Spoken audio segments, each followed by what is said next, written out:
Salete, mihi nomen est, Stella, et hoc est Batgirl the Oracle, the Barbara Gordon podcast, episode 255 for January MMXXV.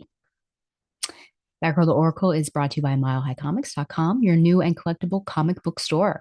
Mile High Comics has an inventory of over 5 million comics from the gold, silver, bronze, and modern age, and over 100,000 trade paperbacks. If you're not into the vintage stock, Mile High Comics also has a subscription service called the New Issue Comics Express, offering a discounted price for comics ready to hit the shelves. So, if you're looking for vintage back issues or a great modern subscription service, be sure to check out milehighcomics.com. Well, my only intro here is Go Bills. The Bills are in, as I'm recording right now, the AFC Championship. They will play Sunday against the Chiefs. God willing, they beat the Chiefs. They go to the Super Bowl, which is like the first time since the 90s, when they had four Pete and never got anything. And I just want them to win so badly. And I have my Christmas gift was a Josh Allen jersey, and I have been wearing it to school. And remember, I currently live in Baltimore, so I've been wearing it on the weekend that Baltimore was playing Pittsburgh. It was a purple Friday, and we were supposed to wear purple. I wore this jersey because the Bills had their own game that they needed to play. And then last week, when the Bills, because they both won and they both went on, the Bills were playing the Ravens. And boy, oh boy, I mean, every subsequent weekend or Friday, I think I was making enemies, students coming up to me, faculty members, threats flying around there. Had to get HR on the call. And yeah, and I'm just ever so proud. One of my colleagues actually told me on Sunday, like, uh, don't antagonize by wearing this jersey on Monday. So I didn't, or on Tuesday. So I ended up just wore a hat and a shirt. But then today had to represent because they're going in there. And I just went to Starbucks to get a pistachio latte, and I was getting some hard stares there, and they were giving me a hard time. And the barista was saying, like, I know you weren't wearing that last 2 weeks. I was like, 100% I was wearing that. Like, rain or shine, I will be a Buffalo Bills fan. So I would love all your good feelings to go towards Josh Allen and the Bills. Now we beat Patrick Mahomes and the Chiefs. We make it to the Super Bowl, and then we just go all the way. It would be such a beautiful thing. So that is that's my only intro, but I'm just super happy. I love this jersey. I'm about to go to a school play and this evening, and I think I'll just wear it, and I'm sure that I'll get a hard time there too. However, there is no intermission, so it's not like anyone can harass me between acts. The students are putting on Clue, and I wasn't going to go because it's nice to just kind of come home at the end of a week and recover and not go back to your place of business. But two of my students are actually in the cast.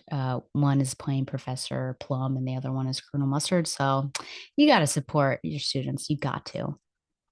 So that's basically it. I hope that everyone as well. I hope you had a nice set of holidays. I hope that you are also staying safe with the kind of the freakish weather, I guess, for some people. I almost, as long as people are safe, um, find it amusing how people in the South are just freaking out over the snow that has happening. I mean, I've seen it in Louisiana. The joke is that they're using spices and different things like that to make the snow go away instead of salt. Texas, Florida. I mean, it makes me laugh. And we've gotten snow, and it's just brought me such joy. And it's been like between 10 and 20 degrees out, and I'm just loving it. I'm loving it. People are, kind of grumpy about it. And I'm just like, this is lovely, which I'm sure just annoys people to no end. But anyways, yeah, hopefully you're staying safe and you can kind of see the beauty of the snow.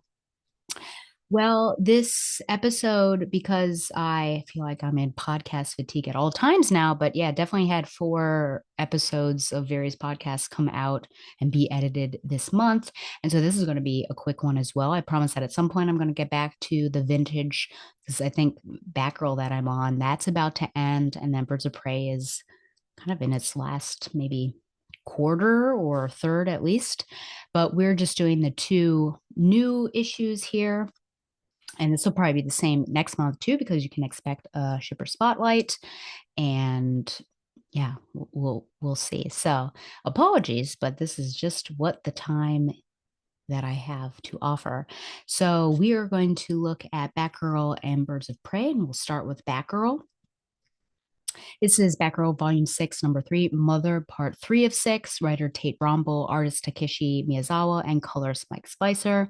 The publisher synopsis states, Will, Cass, and Lady Shiva outrun the unburied? The train ride out of Gotham proves more difficult than expected for Cass and Lady Shiva as dangerous new players enter the field. With the unburied still hot on their trail and seeking blood, can Batgirl actually trust her mother, or will it lead to certain death? So I will say, first of all, that's misleading. The cover's misleading, if only because the people that Cass ends up fighting are people that are actually on the side of Lady Shiva.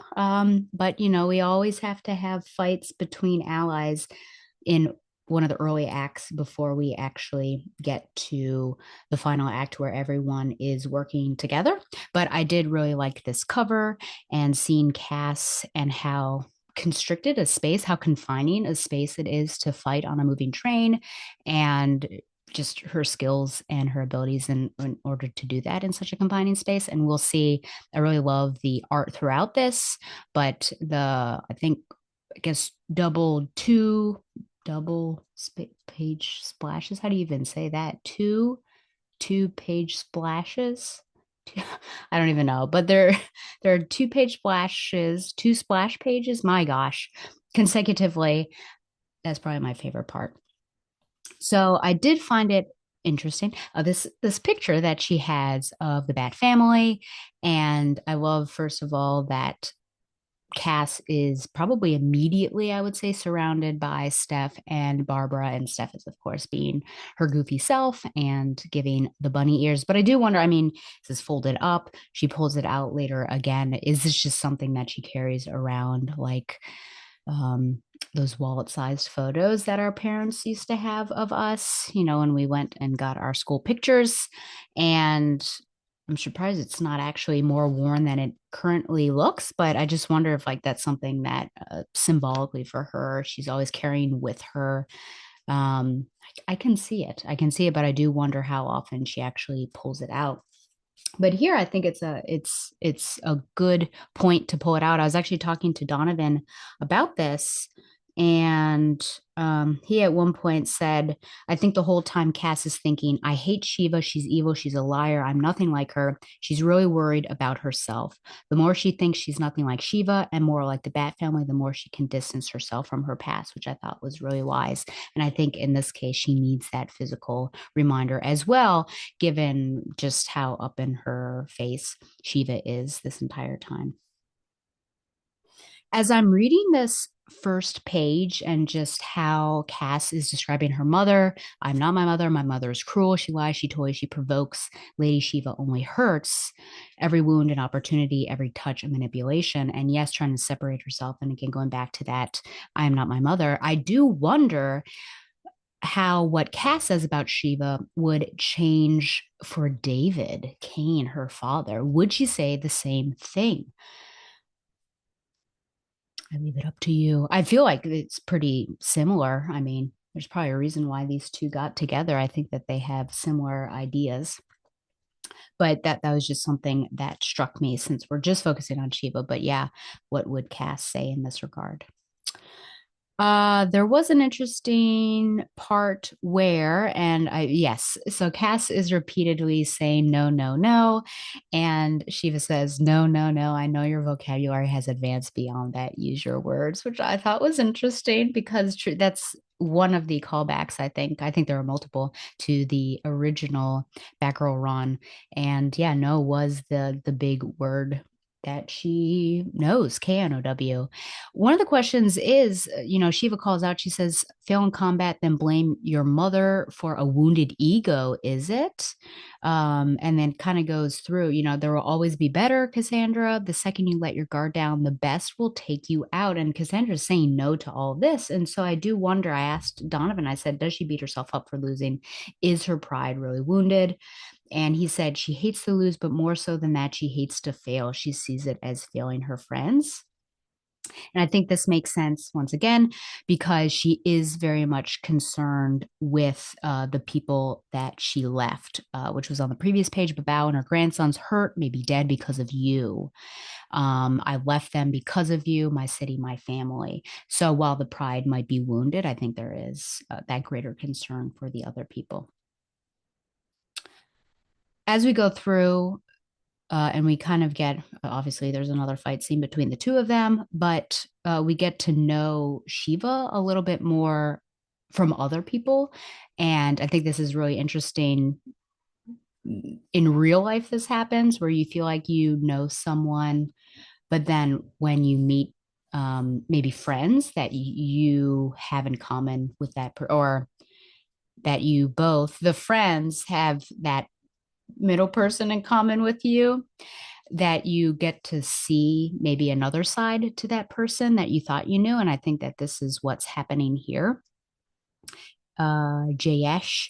And I found it interesting also just that Shiva is very much being compared to the like named Hinduist deity, where there is destruction as well as help bearing, um, comforting sort of deity. And this is certainly what we get here. There is a reference to Batgirl 23 from 2002. So there's another callback. And this is when we find out Shiva spent a year of her mortal life preparing for that resurrection. So if you think about it, this presentation, Cassandra spent a year, right, to prepare for this fight against her mother, to at least defeat her. I don't know, potentially kill her. And then Shiva was, on the one hand, I guess, training her, at least brushing up on her skills in order to fight Cass. She probably was confident enough that she would beat her slash kill her, but she's preparing more so to help save her, to resurrect her. And just like the deity, you've got both sides of that, where one character is going for the negative aspect, and the other one, or the death aspect, and the other one's going for the healing or positive aspect, which I thought was interesting. Yes. So we get to these, which I thought was interesting. This man just like comes in innocently, asks for a restroom. He doesn't look in a good way because his hand is clutching his stomach. But yeah, then automatically she says threat, and then League of Shadows, and she doesn't even listen to her mother. But then we have this amazing double splash page, and just how dynamic it is, I thought was great. I also love how she goes through and talks about herself and which piece of a person or a character or virtue she gets from other members of the Bat family. So it says, I am Barbara's will and Stephanie's heart. I am Tim's wit, Jason's grit, Damien's guts. I am Duke's hope and Dick's faith. I am Alfred's care. Oh, I am Bruce's pride. I was like, are we missing someone there? So there you go. So I do love that all of these characteristics, yeah, virtues, I think, or personality traits come to make really one sort of well-rounded human being, which is really great. And then I think my final comment is just, and this is more so as we go throughout, if you've noticed just how many times, thanks to the art, that she's focusing in on facial aspects and body language, and then talks about truth, lie, threat, care, some sort of feeling. And I just think how tiring it must be Cassandra because she's constantly analyzing people in this way with their body, with their faces, with potentially their voices as well. So, yes, how tiring to be Cass. And then, yeah, we just end with Nissa Al Ghul. Here she is. And we'll see what these people have to offer. And then just a really cool number one. I just like the coloring here with the violets and the purples and the blues and pinks, I suppose, too, the fuchsias. And then we've got this bottom panel, which is pretty cool. To be honest, I really love this. I think maybe my only maybe negative comment would be that it was a bit verbose, especially where Jash is leading her around. But I think it like I said is worthwhile because we get to see Shiva through somebody else's eyes. And obviously there's bias on both sides. Cass has her bias towards her mother, and Jash and Shiva's followers are going to have another perspective and bias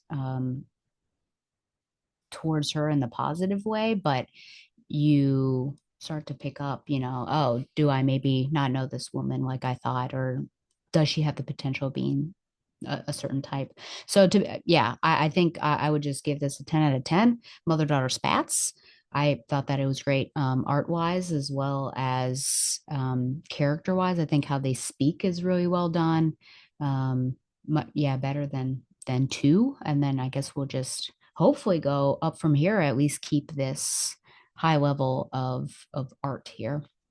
So now we'll move on to Birds of Prey 17, and this is Bird Undercover Conclusion. As you can see, the art, we have a hashtag Carolyn Knows, almost even less than, because you just see her profile cuts off, it's between her forehead and her chin. So it's even less than a Carolyn Knows. And then you get to see very old school, you got the vintage feel and look of this comic, but love that art, love the comic. So it's writer Kelly Thompson, artist Samri, why do I do that all the time? Sami Basri, and colorist Adriano Lucas. Is this the end of Cassandra Cain? Nobody on this team is willing to lose Cassandra Cain, but if it comes down to her or the Amazons they came to rescue, how will they choose? That's a trolley car problem, friends. And who will do the choosing? The birds of prey always honor their obligations, but at what cost? We'll say art wise, again, there's some great standout pages. Here's one with Dinah screaming and how that's affected. I like how sort of double panels. So a panel will happen and then it'll repeat itself. And the initial panel is how we would see things or how the team would see things. And then the next panel is warped and it's how Cass, it's almost in her first person perspective and how she sees it since she's pretty messed up.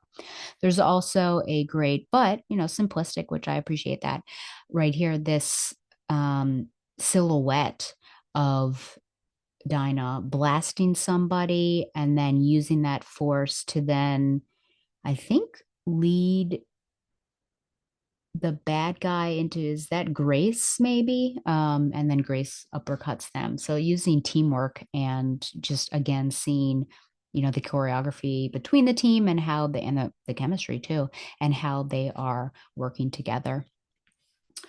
I like that Sin is the one to come up with this plan, even though she was definitely sidelined by Dinah.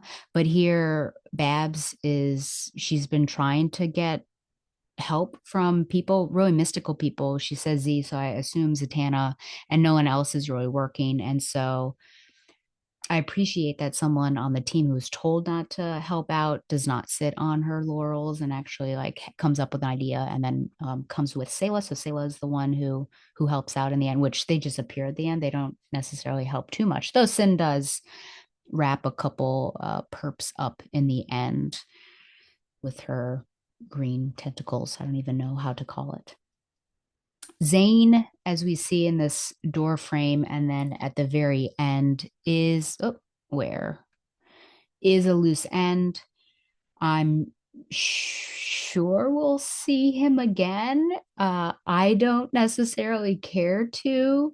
It's not someone that I'm like super, engaged with or excited to see where his story goes. But, you always leave loose ends in order to see if you can pick something back up again. I still want more background on the Ninth Circle. I think that that's the biggest gap. I don't think I missed anything in here. I feel like I've searched before on DC Wikia to see what this was, but that's just something that I don't know who they are. Um, I don't know how they found these Amazons or they were buying them from somebody else. So that was a big question as well. So they're just like, we're just, it's, we allow, we accept that it's just this shady company that buys Amazons and then soups them up and sells them off to the highest bidder, that they can be controlled. I don't know, but I wish I had some more on that. And then I think with the end, I was surprised just that the team got a better welcome from the Amazons than expected because there's sort of some antagonism there, just given that first mission. But I guess maybe they're happy that their own Amazons have been returned. So it all works out. And this ending happens to be an easy way to get rid of two temporary members, Grace and Onyx, without much fanfare. And yeah, Grace does say that, I'll get back there soon, but because she says, "Hey, Onyx, why don't you stay with us?" It's like, well, okay, now we're back to it. Plus, you see at the very bottom the main squad that has sort of stayed. And I was wrong because I thought that this story was going to be a way to get rid of Cassandra out of this book and that Thompson might not be allowed to write her anymore. But it ended up not working, not happening that way, which I'm fine with. Hopefully, Thompson is fine with as well. So my conspiracy theories about that particular Twitter post were incorrect. But she's not beefy anymore. So I do wonder if Donovan finds her more attractive as the muscle mommy, um, Cassandra Cain, or more attractive as I don't know, like the Kate Blanchett slash Gillian Anderson um, suit wearing Cassandra Cain. It'd be interesting to hear. Honestly, I didn't, as I was reading this, so I'm sorry, but as I was reading this, I was like, I don't know that I necessarily have any much to say. It was just like, it sure was a comic book. The ending just kind of felt anticlimactic. I mean, it had to happen this way. I wish maybe there were maybe something bigger that had happened. I mean, the stakes were so high with Amazons, but I just thought it was okay. So I'm just gonna give it an 8 out of 10 roided up Cassandra Cain's. Um, yeah. I guess if you all have comments, you be sure to let me know. But that is it for look at that. Isn't that nice? I'm sure the good Professor Carolyn Coca is super duper excited that these episodes are so short. And now I'm going to move over. I think I do have a couple listener emails. So the only comments are coming from my previous episode 254, where I interviewed Tim Hanley. And it's just from both of my good friends, my good male friends, Harry says, how exciting. And Donovan says, I love Cassandra. Smiley face. So there you go. Thank you. Ah, anyways. And yeah, so I guess I'll just keep on trucking. And we are going on to Stella's Dungeon of Smut, which is brought to you by Hornacek Fried Calamari Sticks. And it's really funny. This is what happened. True story.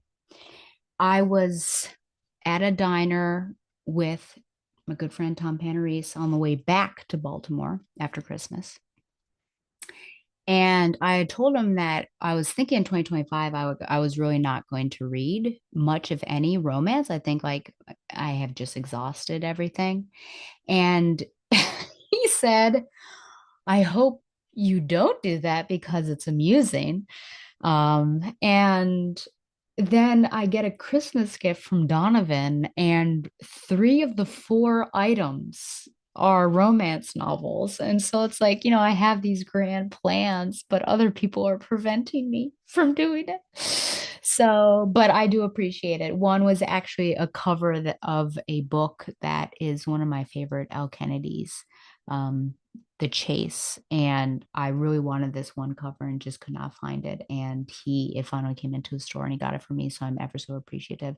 And then two, I think Formula One racing, which was something that I've only read one, but I really liked it because it was a change from the hockey.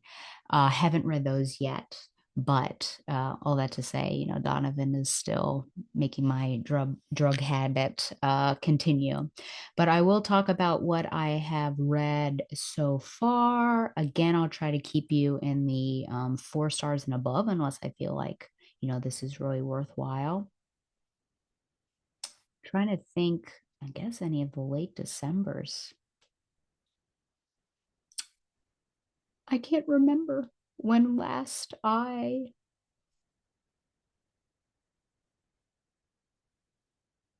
finished reading the 25th. Okay, guess I'll start with this. The Love Lie by Monica McCallan, which is a woman loves woman romance novel. And it had been a several years since her last one. And she actually writes in her introduction kind of what she had gone through. But she's actually married to Haley Cass, who is I just read the Snowball Effect, but I think it's very sweet and also just a lot of fun that these two people I think probably just met because they were romance authors. Because Monica McCallan, I think, is from Australia, and just now they're both in Boston, and so I enjoyed that. It's not my favorite of hers. I think her previous one has been my favorite that she's written, but I do recommend that one. Power Play, which I'd been waiting for this. This was Second Chance, Anastasia White, last one in that series. And I guess she wanted it to be the last one, but the characters kept popping up in the other ones. And I'm like, please. It was almost like Susan Wicks when Daisy would pop up in every single novel. And I'm just waiting for Daisy to get her own novel. And then finally she does. But I did really like that. So Second Chance. Break My Heart by Jennifer Susevich was a really good. I appreciated the issues that both of the um, main characters go through, and I liked them together. Wow, there are way more 4 stars than I would have thought. A Werewolf's Guide to Seducing a Vampire by Sarah Hawley. I highly recommend because it is, I think, just really clever and interesting. And he gets a rock for like 99 cents off of eBay, and there's a vampire slash a half vampire, half succubus stuck in there. And then I mean, it goes from there. Though I will say there's a section in there that made my eyes bug out, and I sent it to Donovan to see, like, would this make you nervous? So I will say, just as a warning. Fake Shot by Julia Connors, which it still happens with Instagram telling me about different books, with like a tag on or something, like, oh, what's this? And so then I have fallen down a rabbit hole with Julia Connors, and I am waiting. I read the next one, unless it was the first one. And then the next one is coming on the 31st. And then I went to another series that sort of interacts with this one and have been I sped read like two of them in one day. I'm on the third. So there you go. And Puck and Prejudice by Leah Riley. And I really loved this as well. I gave it four, probably 4.5. But it is a hockey player, gets transported back in time, kind of like Outlander, to England around the time of Jane Austen, because Jane Austen is like a side character who's like writing her novel, but is best friends with the female lead. And I just really loved it. It was very sweet. And I thought that it was also creative. So those are my smut recommendations since I'm still on it. And now I will finish up with my literature recommendations. Not recommending Intermezzo. Of course, Never a Sidekick, Exploring the Dynamic History of Batgirl by Tim Hanley, as you can see or listen to that interview. I read Macbeth by, I should say, Mac Beth by Erica Schmidt, which is about a group of girls from a private school, I think, that just meet after school and put on Macbeth every day. And you kind of see the modern world interacting with the play world. The Third Gilmore Girl by Kelly Bishop was lovely. I loved hearing more about her backstory and yeah, her life on stage, which is super exciting, and off stage. Loved it. Cyrano de Bergerac by Edmund Rostand, which was Tom's pick for February for required reading. So you can see that soon.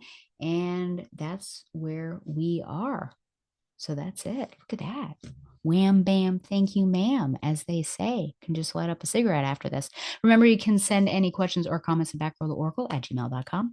Like the show on Facebook or follow it on Twitter at backrollauracle. Subscribe to the show on YouTube for an uncut version and follow the Batman Universe on Facebook and Twitter as well. And support the Batman Universe by subscribing to Patreon. Once again, thanks to Mile High Comics for sponsoring Back Row the Oracle, the Barbara Gordon podcast. When next you see me, it'll probably be the Shipper Spotlight with my former, sometimes beloved Donovan Morgan Grant. And then we'll have a regular episode, and then I should have another interview coming up too. And then, yeah, maybe business will be as, back to normal beginning in March. We'll get back to those vintage issues, but I appreciate it. Stay safe out there. Root for those Bills. Root for those Bills. Come on. And I mean, when next you see me out, I'll either be overjoyed or heartbroken, but here we are. But until next time, fly on, but Babs lovers.